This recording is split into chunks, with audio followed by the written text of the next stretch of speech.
You see. And in 2010, we take it for granted. We open up the USA Today, we open up the Wall Street Journal, the Houston Chronicle. It's just there on the front page. Every day. Oprah Winfrey's doing it. Anyone can do it, right? When Bill Gates makes an announcement that the Bill Gates Foundation's making a top 10 announcement, the top 10 areas, they're interested in addressing, HIV AIDS in Africa, and then right after that he says, we're interested in online learning. And helping high schools out in particular, and community colleges, get more courses and programs up in online learning. And they're going to invest multi-millions of dollars. And Paul Rust is out there writing down the grant application right now, probably. The past week, I've been sitting interviewing people about e-learning around the U.S. And I've been sitting in a building in our continuing studies office on the second floor. Right below me, on the first floor, for making these calls, right below me is the Indiana University High School. Smack dab in the middle of my campus is a high school with 4,000 students in it, including Everett Orvin, who is a Native American flutist who's been playing since he was 6-7 years old. I've been listening to his music on soundscapes on my television. I listen to music off my TV, and I grade papers, and I listen to his stuff. He's a student in my high school, in my campus. Faculty don't even know our high school exists here today, but in 10 years, the high school, Indiana University High School, could be bigger than Indiana University. Already, the Florida Virtual School is bigger than the University of Florida, bigger than Florida State. Did you know Central Florida, by the way, is the biggest university in Florida at 53,000 students? Bigger than Central Florida is the virtual school, the Florida Virtual School. Well, we have pianists, we have political activists in Hillary Clinton's campaign, which could be why she lost. We have ballerinas in New York. We have a family that goes through the Caribbean, and their two daughters were ahead in high school and college. They were ahead. But the third daughter was at grade level. She was a sophomore in high school, and she had to take classes on the boat when they picked up their boat in Brazil, and they sailed their boat back up. She was taking French classes and algebra classes, and she could upload papers when they got into port. Shipdock captains were proctoring her examinations. Retired teachers in Grenada were proctoring her examinations. She could practice her French on different French-speaking islands. 5 months. And when they got into Charleston, at the end, where they ended, they're from Chicago. They said, we're not going back to Chicago. It's too warm down here. We're not going back. She went to Charleston schools, and when she had bad teachers, she just reflected on the self-directed learning skills that she obtained while on the boat. She survived many bad teachers, she said, because of what she learned on the boat being self-determined. You see. This little girl here is now 12, Adora Swivtak. She's been teaching half her life. She's ready to retire. She told me, her mother wants me to write a book before she retires with her, and so we're going to possibly do one. But she's been teaching on the web since she was 6 years old. She's been learning on the web since she was 6 years old. She's from the Washington Virtual School, you see. And she has a YouTube account. You can watch thousands of videos teaching. She teaches writing. She teaches teachers how to teach writing with smartboards and other technologies. She uses a smartboard, a Prometheus system, actually. She's a gifted person in literature, but she's at grade level in math and science, so she can't go to college yet, you see. But she's homeschooled in some ways, but learns on the web in other ways. She has a Facebook account. She has her poetry on the web. She's been on Good Morning America and Oprah and other places, right? When we have this happening, I mean, people in the past were held back for their talent, with their talents. You had to peer in through the back door, like Charles Wiedemeyer's book pointed out. We weren't allowed to go to Stanford or Harvard until you were 18, 19 years old. And even when you had test scores like mine, you were never allowed in. But see, today, at 12 years old, she can go to Stanford and Harvard and learn from, or Yale professors in English and literature and so forth, while still learning her high school and middle school maths, right? So, interesting person. She got 3 books. She types 100 words a minute. Imagine if you, at age 12, had 3 books and could type 100 words a minute.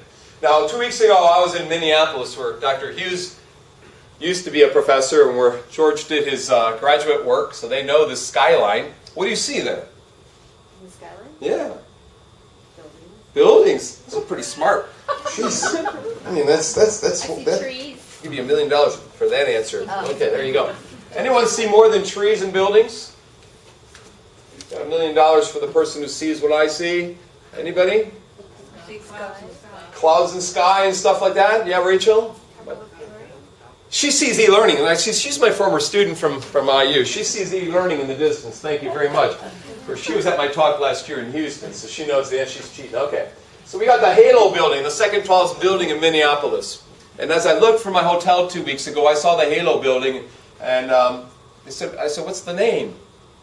And they said, it's no longer the Halo building. It's not the Brett Favre Tower. It's the Capella Tower. Now, Capella University is an online university. When we see skyscrapers named after e-learning, times have changed. When you go to Denver, you see the Jones International University building. It looks like Dune, the book Dune, purposefully. We don't see banks. We don't see mortgage and lending institutions. Well, they've all gone under, right? When we see learning in front of our eyes, fascinating stuff. I was down in Houston yesterday, and last month I was there as well. Last month I was here in Austin too. And my former student, Dr. Mimi Lee, has a grant called iSmart. And the iSmart grant is this project to create science and math and reflective teaching project going on there. Integration of science, mathematics, and reflective teaching, iSmart. Free master's degree. We have free master's degrees. The Texas Education Foundation is paying for $3 million for middle school teachers. Times are changing.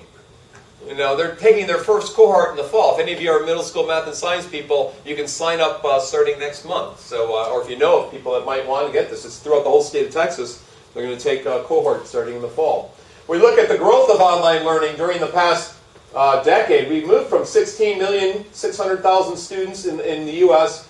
in college to 18,100,000. The percent of growth of face-to-face is 1% last year. The percent of growth of online is 16-17%. And 1 out of every 4 students have had at least one class on the web. So online learning is growing by 8 times as much what face-to-face is growing. That's why UT Austin, that's why Indiana University are starting to say, maybe we can't ignore this anymore.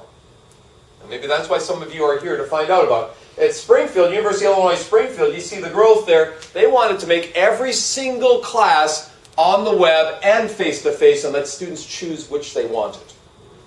Wouldn't that be cool? At Central Florida, they have classes on the web, mixed or blended, and face-to-face. And students can pick a web-enhanced, a face-to-face, or or a fully online, you see. So this is a humongous growth. Now China, how many of you are from China? China has gone from 10 million students to over 30 million in the same time period, They've had, in Taiwan, they built the universities fast enough. In China, they can't build them fast enough, so they put some stuff on the web. Now, we ask about courses and programs that are new in the kind of orangish red. New online courses, existing online courses. In the U.S., that's where the growth is. Somewhat, face-to-face, there's some growth, but you notice in comparison to online, online's growing. And the only decreases are happening in the face-to-face classes. It's a brand new report from the Sloan Foundation. If you type in the web Sloan C, you can get an annual report on the state of e-learning in the United States. You look at online education is critical to our long-term strategy. It's over 60% or about 60% of administrators in college campuses agree to that statement today. You see, it's critical to success. When we look at the reporting, proportion of institutions reporting economic downturn as increased demand for courses and programs. Increased demand, public universities, in particular new online and existing online, doctoral research universities like this one, large universities, and community colleges. That's where the huge growth is happening, and K-12 schools. Now, my friend Chuck Zubin, Patsy Musko, and Joel Hartman are at Central Florida University. Now, Central Florida University can only grow to be the largest in Florida because of online and blended learning. They have 1.2 million students in their data pool. They've got the largest sample over 10 years. They've collected that much data. So if you want to get the research about online learning, go to the Research and Teaching Effectiveness or the Wright Center